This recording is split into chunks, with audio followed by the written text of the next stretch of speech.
Hi, this is Kirk, and I'm going to talk a little bit about Tulip the bus and how we got her and what we've done to her over this last year, getting ready for this trip and hopefully many trips here in the future. So the bus looked mostly like it does now, except for a few exceptions. The paint job was already done. The deck up on top was already built, which was really nice. We really didn't have to worry about that. The couple that started the conversion had done a lot of the big ticket items. Except on the inside of the bus, they set it up for camping. So it didn't have any real good power, didn't have any septic, or didn't have any water. So it really wasn't able to, live in it. It wasn't like an RV. It was more like a huge tent, right? And so I'm just gonna walk around real quick and point out some of the things we've done since we've had it.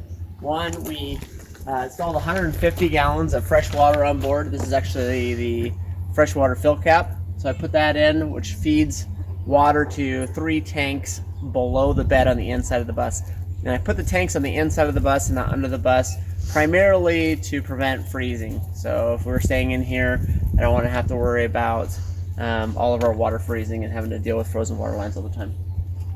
With that, put in a vent for the water tanks, which I quickly found out that the little vent that was on the water, that fill cap itself, was not sufficient enough for the water pressure going into the tank. So we actually ended up ruining some plumbing right off the bat because as we were filling the water tanks, the hose was jammed in the hole and it overpressurized the tanks and blew the connections off.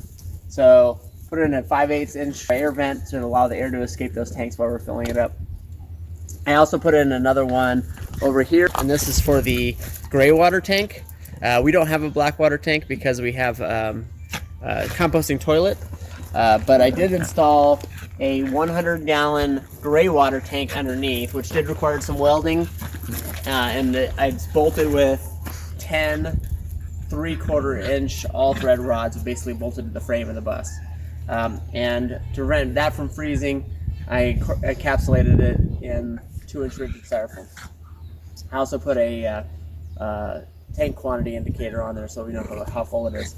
I did have to run a pipe from that tank to just a standard RV shutoff for gray water, and I had to run that to the side and fabricate a metal plate to go on here to mount it to keep it at the bottom of the tank level. Added in a 220 outlet so we can plug into the bus, and I put it right in line with our power management system. I did put a city water connection line with a check valve on the other side of it to stop the pump from pumping it back down to this spot.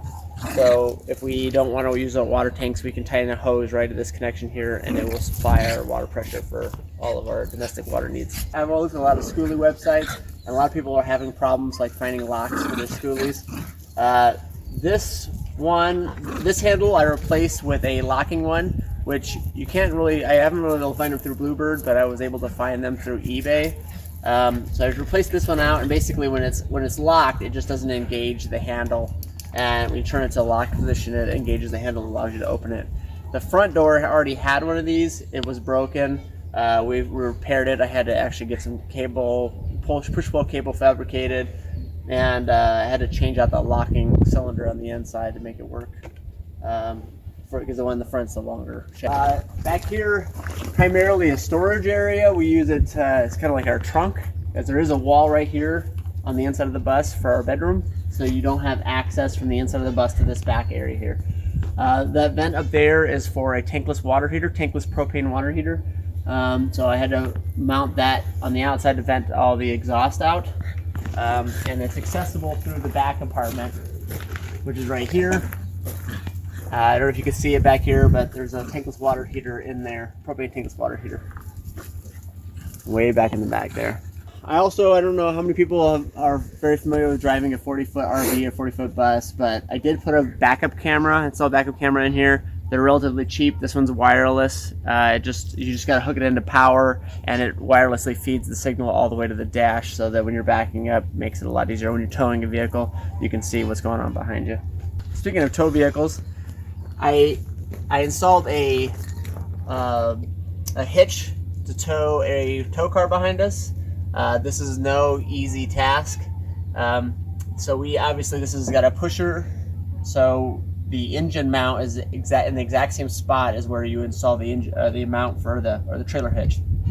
So I did have to go to the salvage yard in town.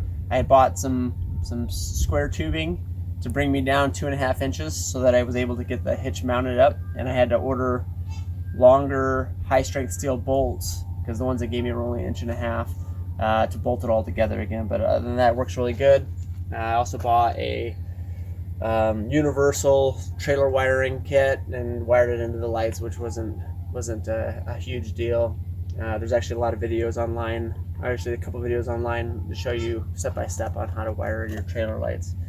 So that was nice. Because we did figure we were going to be spending a lot of time on the beach or places where our kids were going to get dirty, I installed a water receptacle, hot and cold water, on the outside of the bus, which allows us to hook in a shower head or a hose and then get hot and cold water out here for rinsing things or getting dog water or whatever you want to use. We put a RVE washer and dryer in. So this is the exhaust vent for the washer and dryer. The prior owners did install a deck on top, however there was no access. So we did put a ladder in to get us up there from the outside. There's 2 big bins on this bus. Some buses I've seen have a lot more than that. I use these for all of the utilities. Everything the heats runs off of propane. So I built a compartment that holds 3 20-pound tanks.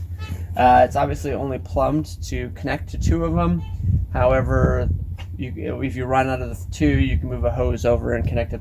On top of it, there's a 4,500 watt inverter, and that will convert all of our 12-volt battery power into 120 volts when we're boondocking or not tied into the grid. I have a big battery box. It's designed to hold 2 8D batteries. Right now it holds 4 6-volt golf cart batteries. It's capable of holding 6 6-volt golf cart batteries. That battery box is tied into a battery selector switch, which then goes into the inverter or supplies 12 volts to the bus. We also have a Yamaha generator. That generator, we have a little pigtail. We can tie the bus directly into that generator. It runs on gasoline. I have to pull it out, plug it in there. So if we really run out of electricity, we can pull the generator out and supply power to the bus. Again, I noticed a lot of buses, actually it was hard to even find parts for this locking mechanism. This was here when we purchased the bus. Like I said, the cable is broken between here and the inside handle, and I'll tell you right now, it was no easy feat routing a new cable through here, or even purchasing a new cable. You're able to find Vandal cables through Bluebird, but every time I've tried ordering one, they came in too short. But like I said, I had to have that manufactured. After that, I was not able to find a replacement handle like this that was long enough. The one on the side of the bus is much shorter than this one is. So I was able to disassemble it, purchase a shorter one, and then reassemble it so that it was able to work.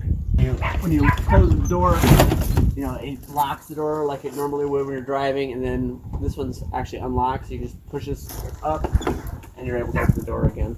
So once this thing is locked, it just free spins. In our next video, I'll talk about what we've done on the inside. Like I said, it's taken us about a year to get this far. Everything isn't completely done, but we're down to just the little last minute details, some trim and stuff like that.